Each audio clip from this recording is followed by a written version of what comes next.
I'm J. Stephen Roberts, and I'm joined by Rand Brown. Rand, how you doing? Pretty good. All right, good to have you here. Well, so Rand and I, along with the doctors, Dr. Stephen Donachie and Dr. Helena Schroeder, have been working our way through the Third Crusade in quite a few podcasts dealing with the Third Crusade. We have come to the end, and this is our final episode in that podcast series. And the topic, of course, is going to be the Third Crusade, its impact, its consequences, etc. So, Rand, I think this is a subject you and I have kicked around quite a bit over the years. The Third Crusade and its impact. So, first of all, the Third Crusade, was it a failure? Was it a military failure for the West, or was it a success? What do you think, Rand?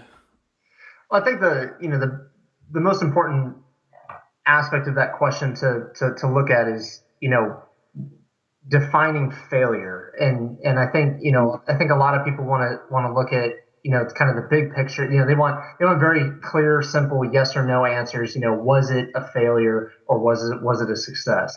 And the thing about history and especially military history is, um, while some things may have failed, other things succeeded brilliantly. And it's the answer is never as clear cut as as people would like it to be. As far as the Third Crusade, was it a military failure in a strictly military sense? I would have to argue no, it was not. The what we look at, the criteria we use for failure, in a sense of military operations is, was the objective, did they fail to achieve, a viable objective? Did they fail to project force? Did they fail to maintain their presence? And if you look at all of those aspects, the Western Crusaders accomplished all of that. The only Right. one didn't accomplish was the seizure of Jerusalem, Mm-hmm. uh, which really, and I know we've talked about this ad nauseum in our previous podcast, but the seizure of Jerusalem was not a viable military objective for them, due to the composition of the forces that they had available to them, their logistics situation. It wouldn't have worked had they tried. Had they let's say the fluke had happened, and Richard had been able to by some sheer chance of luck or brilliance or some combination thereof been able to seize Jerusalem. He wouldn't have been able to hold it. And this is something that Dr. Stephen Donachie goes over, or has mentioned several times, that even if they had been able to take Jerusalem, they wouldn't have been able to hold it. And then, where would the effort, the entire effort would have come to naught. So what Richard did was, and this is something I've said repeatedly, is he made the best of what he had. He did it brilliantly. He drove down the Palestinian coast.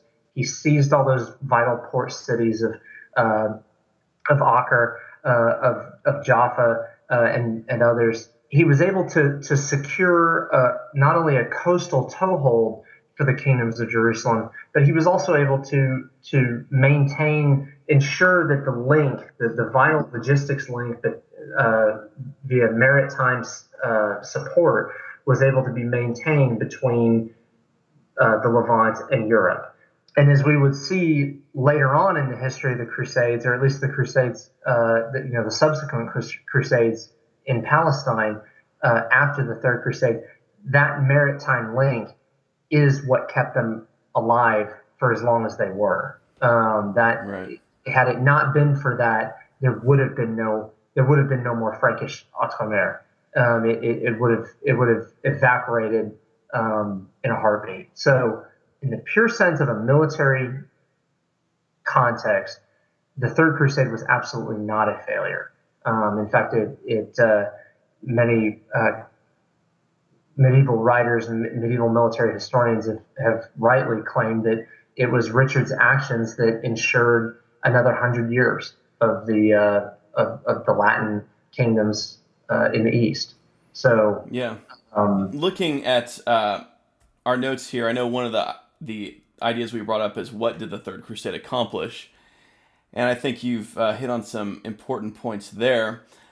In some ways, I think of the Third Crusade almost as very similar to the First Crusade in that the First Crusade sort of established a new presence in the Holy Land, and in some respects, the Third Crusade did the same thing because yes, by the time Richard got there, the Kingdom of Jerusalem was pretty much gone. The whole thing was gone except for Tyre and a couple of castles. So Richard kind of had to start over when you think about it. It's not like he was adding to the conquests of the First Crusade. He was starting from scratch in a lot of respects. I mean, there was still a built up society there already, but it was basically broken and gone and destroyed. yeah, And it was on the verge of just vanishing forever. I mean, Saladin certainly wasn't thinking about making a treaty no, with this society. it Yeah, was very much a zero sum game as far as Saladin was concerned. He wanted the Western Crusaders driven into the sea. yeah. He made that clear multiple times. So that was his goal. His goal was to annihilate Crusader Outremer, especially the territory known as the Kingdom of Jerusalem.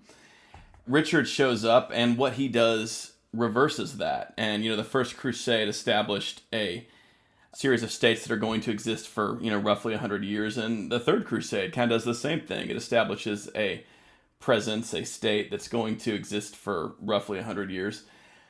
And of course, there's this really impressive addition of Cyprus. So this kind of adds to the idea that Richard's kind of establishing something almost new here. This kingdom that's centered around Acre and Cyprus. Cyprus being this incredibly wealthy and important island that's going to actually last longer than any of the Crusader states. Yeah, exactly. It's gonna last for 400 years. Yep. And so yeah. Anyway, that's kind of what happens. Richard sort of really out of a territory that's totally broken, he creates almost this new Outremer, this new lease on life for Outremer. And he does that while being opposed by a far more formidable force than anything the First Crusade ever had to deal with. And he takes Saladin from a position of being totally contemptuous of this kingdom he's just destroyed to being forced to the treaty table where he has to recognize that it exists. So it's a remarkable accomplishment for Richard, I think. It really is, and I think one of the saddest things is that with the exception of some of the the new research, the more recent research that's coming out, but for so long, so many have not recognized the sheer odds that Richard was facing when he very first showed up in Palestine. From a military perspective, just from the military accomplishments alone, Richard achieved what many would have thought was unachievable, and it should have been unachievable. I mean, really, let's be honest here. Saladin should have easily been able to completely defeat this small Christian army showing up. He had all his resources available to him. It was his home turf. There should have been no question that he could have just easily beat this. It was a display of strategy and tactics and maneuver that outmatches any such display that we've seen in modern warfare. Military historians love to talk about the Jackson's Valley campaigns during the opening years of the war between the states and things like that as these brilliant examples of an inferior force taking on a superior and essentially neutralizing it. And you look at the disparity of forces and just resources between that of Richard and the Frankish Crusaders and Saladin. It simply does. There is no modern comparison. It really was probably, John France calls Richard the most brilliant military figure of the pre 14th century Middle Ages, and I would totally agree with him on that. Yeah, that's undeniable. So our next point was what were the immediate effects of the outcome of the Third Crusade for the Latin kingdoms? We've kind of hit on that already, but what do you think, Rand? Do you want to expand on Yeah, that? the immediate effects were, I think you stated it very well, and that was that, it had been established that they had this new lease on life, that they were here, the Frankish Crusaders were going to stay, even if it was just a mere coastal remnant of what they had, of what they had once had. The Frankish presence in the Levant was going to be a reality. Right. Uh, and something that's interesting to look at is sort of the effect that it had on the Muslim world at the time. I think there was very much sort of a collapse of hubris Yes. Yeah. amongst the Islamic powers, that here they had been so close to achieving the intensely felt goal of driving the infidels out of Palestine, and they had it snatched from them over and over and over again. And you see one of the most tragic things about the Third Crusade was that at its end, Richard has to leave. He gets word back from England that his younger brother is being who we all remember him to be, and all that kind of thing, and he leaves, and I think it was like a mere 8 months later, Saladin dies. Right. Saladin's And dead by 1193. yeah, exactly, and it was to think if Richard had just stayed for another year, Right. if he had just stayed just a few more months, what could have been accomplished. But something to see, but something that did indeed happen was upon Saladin's death, his coalition that he rightly, very skillfully had kept together, his political coalition of Syrio-Egyptian emirs, begins to fall apart almost immediately. Yeah, and Uh, his own family falls apart. I It mean, does. the His, the, his the son, Ayyubid his son, and his dynasty. brother immediately begin fighting each other for the remnants of his former empire, and to think that, and I would think that you look at the underlying social and cultural causes of things like that, of succession crises and civil wars and civil conflicts and things like that, is there's sort of they almost always appear after an event that is sort of, dare I say, nationally humiliating. Right. And there's something happened that the average everyday person, or or even even those occupying the middle spheres of social power and influence, suddenly they don't believe in it anymore, and they're disillusioned, they're depressed, they're disgusted, they're whatever, humiliated, and that's where you see things like civil conflict start to rise up, because people, they don't believe in the to steal the phrase from Richard Harris and Gladiator, they don't believe in the dream anymore. The dream that was the empire, the dream that was Rome. And so I think that's what you see with the Muslim, with the Muslims, is that they don't believe in it anymore. Here they had their guy Saladin, who came so close, and injustice achieved a lot, but Sure. Yeah. but he was never able to get rid of these Frankish invaders. Yeah. He was never able to actually make good on his promise to drive them into the sea, and he was thwarted in doing so by such a smaller force led by such a brilliant individual that even they remembered him. Even they remembered Richard long after the Third Crusade. In fact, I can't remember the Arabic name for him that they had for him, but it was. I mean, Malik Rick or something like that. Malik Rick Ricard or or something like that. Yeah, yeah. and it was it almost became something that mothers would scare their children with, that King Richard was going to come get you, and stuff Oh like yeah. behave. And he left such a searing mark on the collective social consciousness of the Muslim Levant that they were still remembering him 100 years later.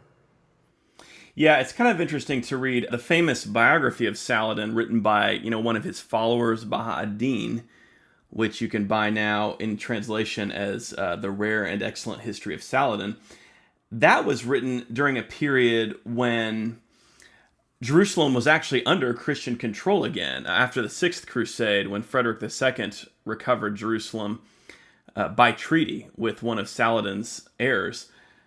So Baha'u'ddin is Al-Kamil, who I believe was Saladin's brother's. Yes. Yeah, this was Saladin's nephew, and that's kind of when Baha'u'ddin reflects on the results of the Third Crusade. One of the things he says is that at the time when Saladin was making this treaty, he said he really didn't want to make this treaty because he knew that if he did, the Crusaders would grow strong and they would expand again. And Baha'u'ddin says, as he said it, so it came true. And I think, and part of that is that, yes, in the early 13th century, we do see this period where the kingdom of Acre, as it kind of became at that point, does expand, and Ascalon is added back again, and some of the other coastal cities and some of the inland castles as well. And at a certain point, Jerusalem is going to be under Crusader control again, and so that was kind of the shadow of that sort of looms on Baha'u'ddin. I mean, he wasn't aware of later on, the late 13th century, when the Muslims were going to gain the upper hand again. But yeah, I think that the Third Crusade kind of begins this period when there's going to be a Crusader resurgence, and also when there's going to be quite a few Crusades launched to recover Jerusalem during the early 13th century. I know Andrew Aaronkreutz talked about the incredible consequences for Egypt that the Third Crusade had, because Egypt was going to suffer through several major attacks by the Crusaders, the Fifth Crusade and the Seventh Crusade. That on top of the recovery of Acre by the Crusaders, which that was going to have economic consequences for Egypt, because part of Saladin's design was to kind of like control the entire, Mediterranean trade block there of, Alexandria and Acre. But now the Crusaders were going to maintain control of Acre. And so that that kind of united trade block wasn't going to exist for the Ayyubids. Anyway, so we kind of have looked at that, the immediate impact for the Latin kingdoms. Let's talk about this one, Rand. What were the real military reputations of King Richard and Saladin? Do you want to touch on that a little bit? Yeah, sure. It's one of the more vexing topics from a historiographical standpoint. Most people, your average person out there, unless they're tuned into, some of the newer medieval historians that are out there who are doing very, very good work, a lot of them are still stuck with what I would call the 19th century vision of the Middle Ages. And unfortunately, it's an extremely flawed vision. It's a vision that emphasized things that weren't actually that big of a deal, overemphasized things that weren't that big of a deal in the actual Middle Ages, and it played down or outright slandered things that were very much important during the Middle Ages. And probably one of the biggest ones you see it with is with this the interplay between the characters, the historical characters of King Richard and Saladin, over and over. I mean, there were countless movies, plays, novels, that touched on these characters. And what you almost get, not to give the film too much credit, but it's where you can see things like their portrayals in, horrible films like The Kingdom of Heaven. That film was tapping into very established historiographical portrayals that had been around since the 16th centuries. Kind of this Anglo view. I kind of think of the popular culture view of the Third Crusade that we sort of get in the Anglo sphere. It kind of is rooted in the fact that England ended up going over to the Protestant side. There was this sense in the English-speaking world in the early modern era that the Crusades had kind of been a manifestation of papal corruption or whatnot. And for the Victorians, for example, there was kind of this torn way of remembering Richard. One, there was sort of this national pride, this great warrior and whatnot, but also there was this sense that this was the King of England who had neglected England. Yes, in 1675, you have Sir Winston Churchill, not the great forebear of the Winston Churchill that we would all come to know in the 20th century, but he describes Richard I as the worst of all the Richards we had, which if you compare that to Richard II or Richard III, that's a deep cutting insult. And the thing about that is an entirely modern outlook. Like in the Middle Ages, Richard was revered as both a great warrior and a great king. And unfortunately, you're right. They got this idea, especially in England, especially in early modern England. When after the Reformation had passed in full swing, there was this idea of this was also the England that was post 100 Years' War and the rise of sort of a unified national sentiment, the rise of a unified sense of Englishness. There was very much this idea, Richard was not very English. He was far more French than he ever was English, even in his life. Before he even became king, his father, Henry II, had made him Prince of Aquitaine. Just like William the Conqueror was far more Norman than he was English. Exactly, and I think Richard spent all of about maybe a grand total of about 6 months actually in England proper. But that's because he was ruling over a family firm, that was the end of an empire that stretched from the borders of northern England all the way down through Ireland. Incursions into Wales, all of England proper, and then down into Normandy, Maine, Poitou, Gascony, Aquitaine, and even Toulouse. So I mean, there was far more French territories than there were English almost. So it's completely understandable that he was that way. And Richard himself, in his life, it was noted by his, contemporary biographers that he had a deep, ever since he was a child, he was very much his mother's son. He was very much the son of Eleanor of Aquitaine and her, court of love and the whole notion of chivalric principles and things like that. He took all of that very seriously. He felt that very deeply within his own person. And so that was his. I can guarantee you that probably the language that he would have spoken the most was probably Aquitanian French. Right.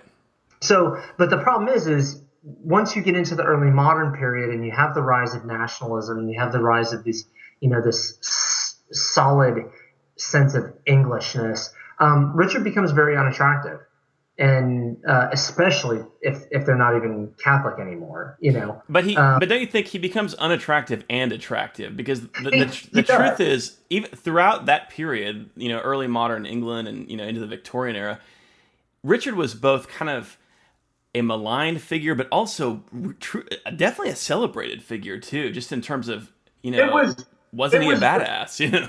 it was very what we would call schizophrenic. It was, Yeah. especially as it got more into the 19th century, because pretty much from the 16th century to the 18th century, you have this very solid consensus of Richard was a horrible king, and we should just kind of forget about him. Mm-hmm.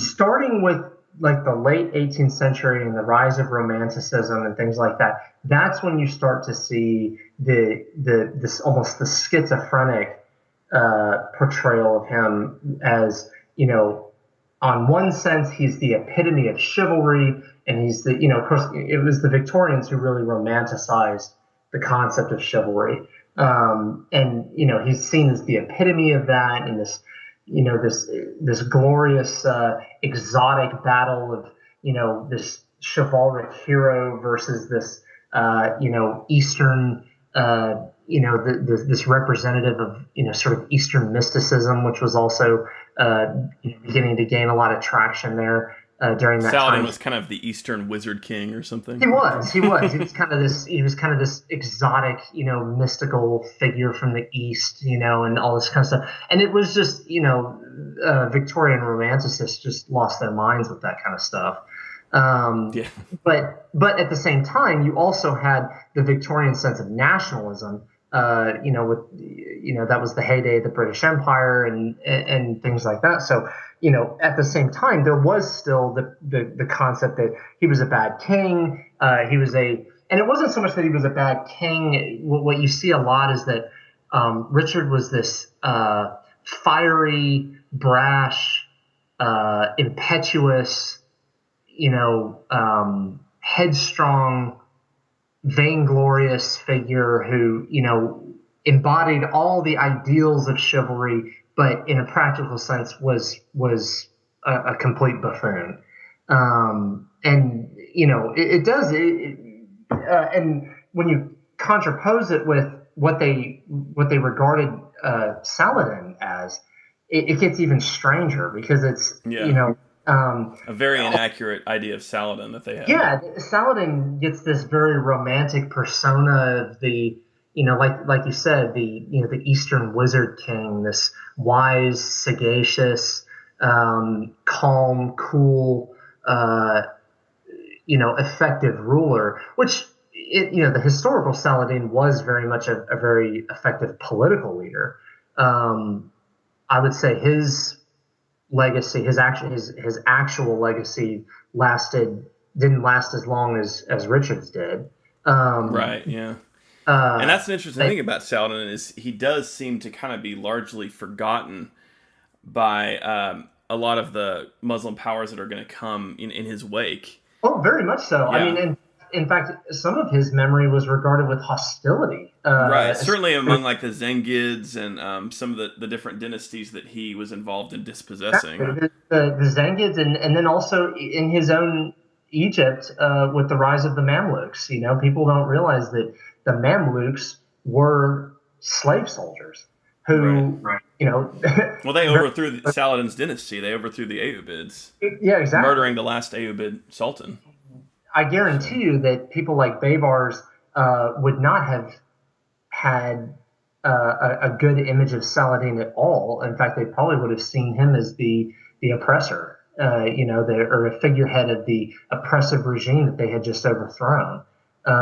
Whereas Richard, with the exception of the French chroniclers during the life of his French rival, Philip Augustus, for the most part, Richard was revered in oh yeah, absolutely. Medieval historiography. It's kind of interesting. I was just reading this chronicle of the Albigensian Crusade, the Song of the Cathar Wars, and Richard gets brought up quite a bit in that chronicle, and the way he's portrayed is as the ideal crusader, the triumphant crusader who should be emulated. Yeah, absolutely. In fact, there's a piece in here real quick I wanted to read for you. This was written in the 14th century by an English, or it wasn't really English, but he was an Anglo-Gascon chronicler named Okay. Ranulph Higden, and he composed a world history, but it was very rooted. Being a typical Gascon, it was very rooted in the sort of the Frankish ideals of chivalry and chivalric heroes and things like that. But what he wrote in his Livret des Coutumes, he lists certain dates of the deaths of the greatest heroes of the Anglo-French world, the world, the culture ruled from England that incorporated all their French possessions, and it was AD 542. In this year died Arthur, King of Greater Britain.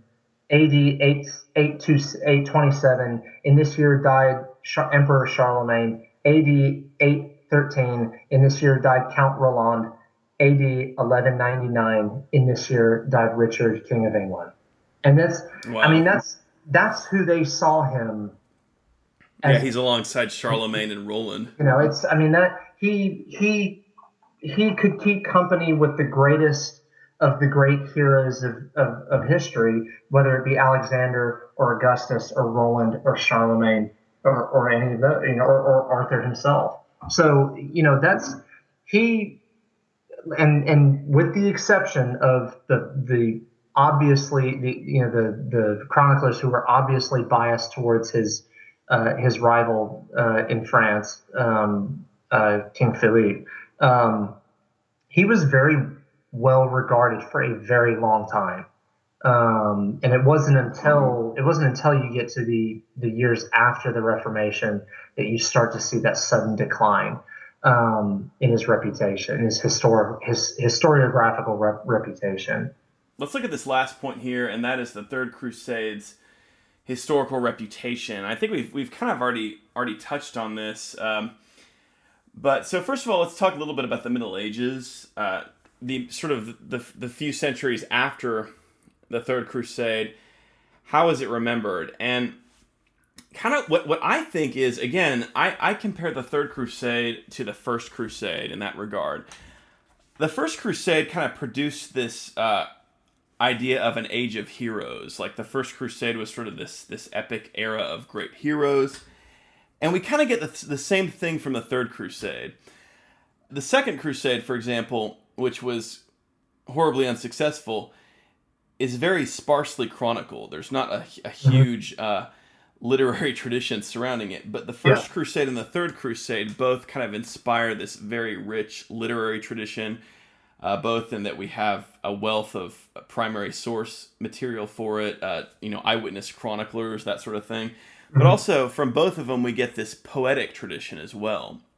This idea that the exploits of the First Crusade and the Third Crusade kind of pass into song and become, the stuff of legends. Yeah. And in that respect, I think that, the Third Crusade, one, it was viewed that way, but it was also viewed as there was an anxiety associated with it because Jerusalem had not been recovered. And so because of that, there's kind of this dual way of looking at it. On the one hand, it's an age of incredible conquests and triumphs, but also there's a bittersweetness to it because Jerusalem remains in Muslim hands. Mm-hmm. And I think that because of that, if the Third Crusade had taken Jerusalem, then one wonders if the 13th century, especially the early 13th century, would have been an era filled with so many crusades to the Holy Land, like the Fourth Crusade, the Fifth Crusade, Sixth Crusade, Yeah, because in the aftermath of the First Crusade, it's almost 50 years until we get another major crusade, and that's not until the disaster where Edessa is lost.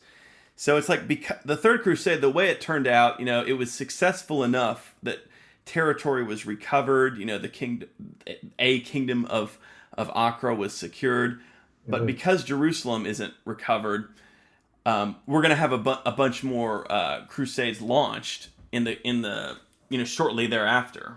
Yeah, it definitely left. I think it left Europe with the impression of that there was still work to be done. great things Right. had been accomplished, great men had passed, uh, but there was still work to be done. There was still the ultimate sort of epic goal of reclaiming a city that had been lost, Yeah. and that I think that really not only does it define what made the Third Crusade such a long lasting historical phenomenon in the West, but I think that explains really why the entire concept of the Crusades is such a long lasting and deeply rooted phenomenon in the West. Hmm. This, people who don't know or who don't want to know, the history of Western civilization of the post, Roman West, and even the pre-Roman West, or really the post-Christian West and the pre-Christian West, um, miss the fact that we're a very epic people. You know, um, legends and myths, and especially of an epic scale, really are at the heart of so much of what we still revere to this day. Culturally and socially, and things like that. You look at the civilizations that, you look at the cultures that founded the Middle Age, the medieval Europe, which would be the Northern European cultures that came down and assumed the territory of the Western Roman Empire, and they were people of myths, they were people of legends, and they were people of epic heroes, and tragic heroes. That the stories, that the songs and the stories of the bards were what lay at the foundation of all our great literature. Yeah. Absolutely. Well, I think we've covered quite a bit of material here, Rand. Is there anything else you wanted to add to kind of talk about the impact of the Third Crusade, or have we hit on I everything? think we've pretty much said it all. It's the really what it all shows is it really goes to show just how valuable some of the newer research is That's into true. this, Yeah. and that we're really beginning to. In a lot of ways, you kind of feel like we're starting to rediscover the Middle Ages all over again. Oh Uh, yeah. And the and way, yeah, I mean, like the appreciation for the subtlety of Richard's abilities as an administrator and as a commander. I mean, we understand that with far more depth than has been grasped, maybe since yeah, the time when he was actually commanding.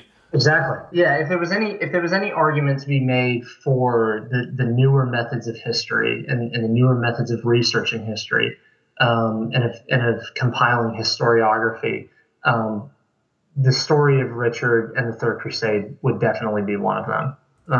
That Yeah. we're beginning to discover such a more in-depth, nuanced, and frankly, revolutionary image of what this event really was, and who a man like Richard really was. Yeah. Um, And I think the Third Crusade is kind of a unique event in military history. I mean, if you take away sort of the emotional aspect of it, the spiritual aspect of, recovering this one city, and you just look at it as a military campaign, I mean, it's just an obvious oh, absolutely. triumph and victory. I mean, there's no way you can look at a campaign where, an army sails this far distance and fights a much larger foe, Yeah, defeats it and takes territory from it, yeah. and not view that as some kind of serious Possibly the victory. only possibly the only other event in military history that I can even think of that would bear the same sort of incredible gains against unbelievable odds would be something like Cortez's conquest of Mexico. With conquest of the Aztec Mexico, where a band of pretty much 500 faced off against an empire of millions. Yeah. And survived.